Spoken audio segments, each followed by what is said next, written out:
Tauragės radijas 98 ir 20 FM. Kultūros naujienos. Viešosios įstaigos Pagėgių krašto turizmo informacijos centras kartu su projekto partneriu iš Kaliningrado srities Sovietsko miesto savivaldybės administracija 2019 m. rugpjūčio 10 d. pradėjo įgyvendinti bendrą tarptautinį projektą Tikslinės turizmo traukos vietovės tarp vakarų ir rytų Europos sukūrimas, propagavimas ir plėtra, finansuojama pagal Europos kaiminystės priemonę Lietuvos Rusijos Federacijos bendradarbiavimo per sieną programa lėšomis. Kaliningrado sritis ir Klaipėdos kraštas tai teritorija, kuriai priklauso abu pareiškėjai. Yra buvusios Prūsijos karalystės rytinė dalis, rytų Prūsija, kuri geografiškai jungia Nemuno upė, o po Antrojo pasaulinio karo, vėliau po Sovietų Sąjungos griūties, tapusi išorinė siena. Teritorija yra turtinga išlikusių bendrą rytprūsių istoriją ir kultūrą menančių paveldų. Tačiau dėl nepakankamai išvystytos turistų informavimo sistemos, bendros turizmo strategijos pasienio regione Pagėgiuose ir Sovietskės stokos, stabdančio laisvą turistų, kultūros, turizmo, visuomenės veikėjų, gyventojų ir kitų suinteresuotų grupių judėjimą kyla nepakankamo ir nekompetentingo bendros valstybių istorinės praeities abipus sienos reprezentavimo, identiteto suvokimo problema bei kultūrinio dialogo stoka. Šiuo projektu siekiama per bendras veiklas atgaivinti Kaliningrado srities ir Klaipėdos krašto istoriją be sienų, ją tinkamai reprezentuoti, inovatyviomis priemonėmis didinti susidomėjimą bendrų paveldų ir taip pat prisidėti prie kultūrinio dialogo skatinimo, regiono patrauklumo didinimo bei turizmo abipus sienos plėtros.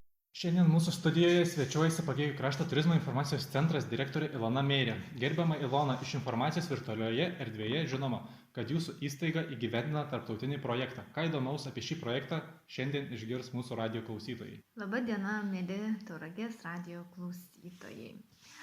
Pagėgių krašto turizmo informacijos centras ir projekto partneris Sovietsko miesto savivaldybės administracija 2019 metais rugpjūčio 10 dieną pradėjo įgyvendinti tarptautinį projektą, kurio pavadinimas yra Tikslinės turizmo traukos tarp rytų ir vakarų Europos sukūrimas, propagavimas ir plėtra. Projektas finansuojamas 2014-2020 metų Lietuvos ir Rusijos bendradarbiavimo per sieną programos lėšomis. Šiuo projektu siekiama per bendras veiklas atgaivinti Kaliningrado srities ir Klaipėdos krašto istoriją be sienų, ją tinkamai reprezentuoti ir inovatyviomis priemonėmis didinti vietos žmonių ir turistų susidomėjimą bendru paveldu ir taip prisidėti prie kultūrinio dialogo skatinimo, regiono patrauklumo didinimo bei turizmo abipus sienos vystymo ir plėtros.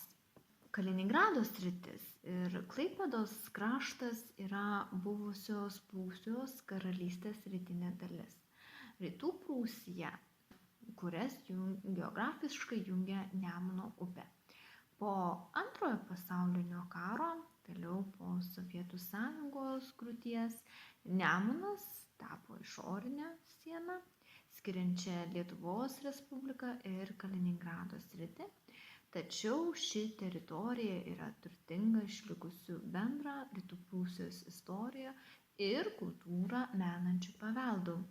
Bet dėl nepakankamai išvystytos turistų informavimo sistemos, bendros turizmo strategijos pasienio regione stokos, kyla kultūrinio dialogo ir identiteto suvokimo problemas. Vienas iš svarbiausių projekto uždavinių yra bendrai veiklai sutelkti institucijas, muziejus, asociacijas, turizmo centrus veikiančias abipus Nemuno ir sukurti tarptautinį turistinį maršrutą Karalienės Luizės žiedas. Kodėl būtent Karalienės Luizės žiedas?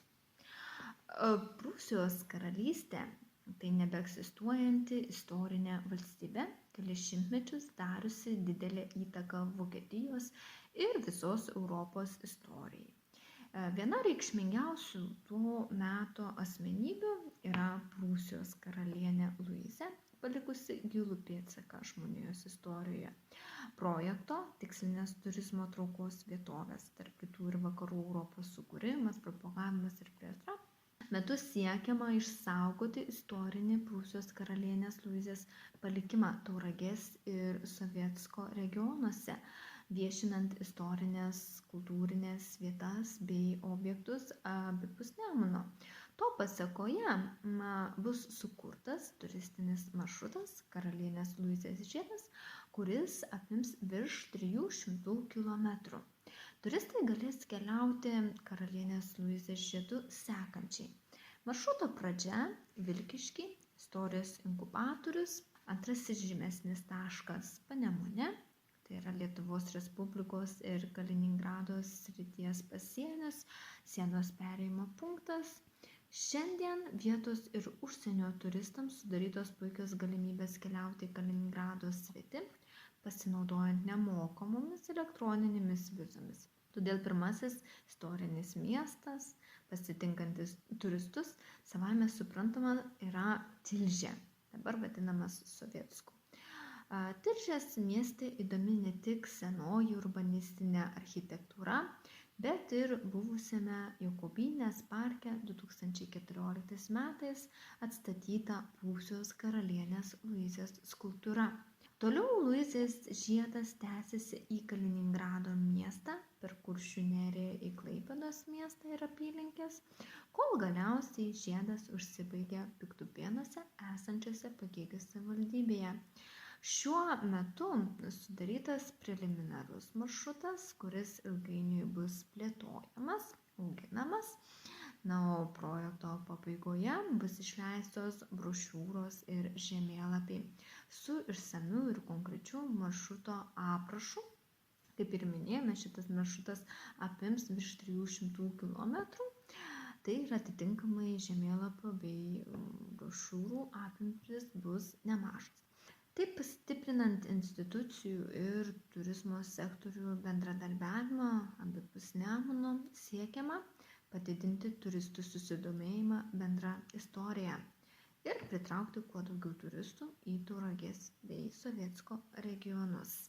Prieš laidą jūs minėjote, kad istorinėme Tilžės mieste, dabartinėme Sovietsko mieste, jūsų projekto partneris Sovietsko miesto savivaldybės administracija organizavo konferenciją, kurioje buvo pristatyti Prūsijos karalienės Luizės pėdsakai Kaliningrado srityje. Gal galėtumėte radijo klausytojams, ypač jaunai kartai, pristatyti, kokios visgi būtų tos mūsų naujienos?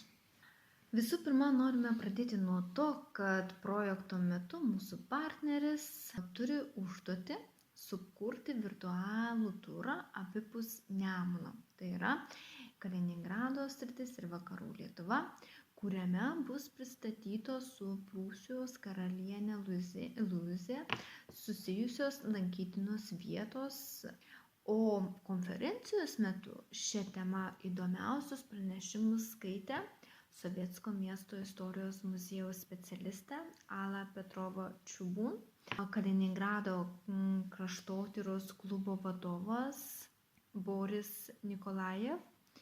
Pranešimai atskleidė daug nežinomų istorinių faktų susijusių su Prūsijos karalienės Luizės gyvenimu, politinė ir visuomenė veikla.